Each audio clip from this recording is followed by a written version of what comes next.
Welcome to The Explainer. Today we're visiting a truly unique place in northern Sri Lanka, a place that seems to exist in two different worlds at the very same time. So let me ask you this. When you look at this remarkable strip of land connecting Sri Lanka to India, what are you really seeing? Is it, a natural geological formation? Or is it maybe the ancient remnant of a bridge built by gods and legends? And here's the incredible thing. It's not one or the other. It's both. This is a powerful intersection where science and story have literally formed a single landscape.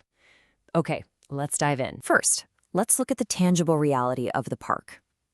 Before we even get to the myths, let's explore its crucial role as this vibrant and frankly vital ecological sanctuary. The park itself, which is located up in the Mannar District, is actually pretty small. We're talking just under 19 square kilometers.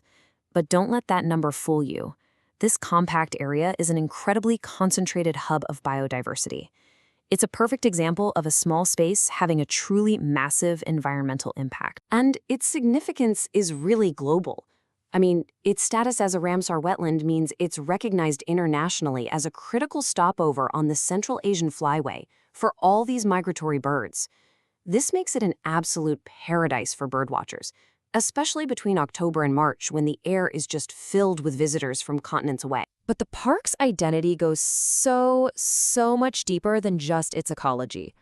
This is a landscape literally steeped in ancient stories, where myth and history are written directly onto the shoals and the sandbanks. So where geologists see a chain of limestone shoals, millions of people see a sacred landmark. And it's known by two legendary names, Adam's Bridge and Rama's Bridge. The name itself really just depends on the story. And the most famous story, for sure, comes from the Hindu epic, the Ramayana.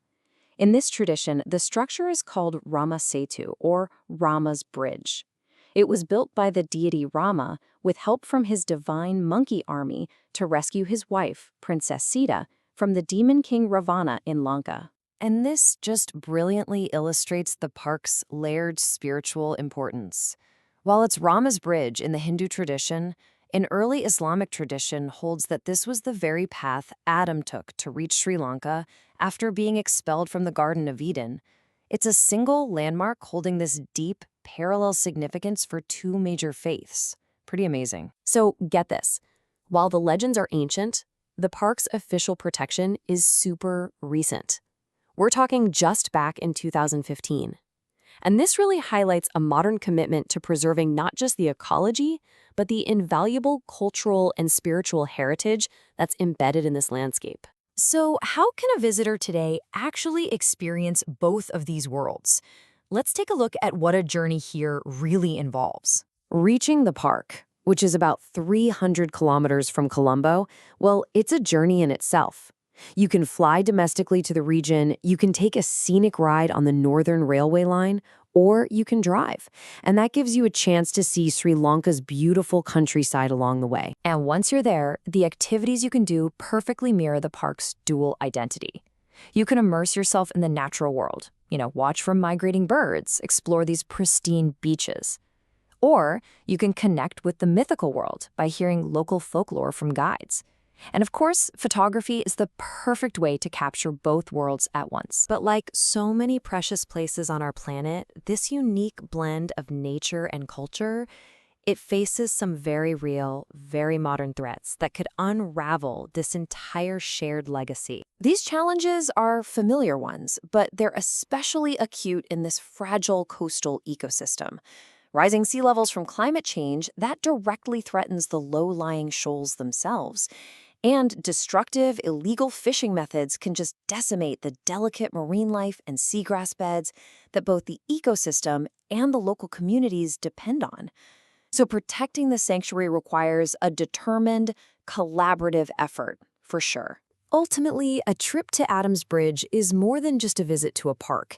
It's a journey that asks you to bring your tools for observing the natural world, your binoculars, your camera, but also your curiosity for the spiritual stories that give this entire region its soul. So the question this explainer leaves us with isn't just about conservation. It's about how we preserve a legacy, where the line between the physical world and our stories about it completely disappears. How do we protect a place where the myth is just as real as the ecosystem?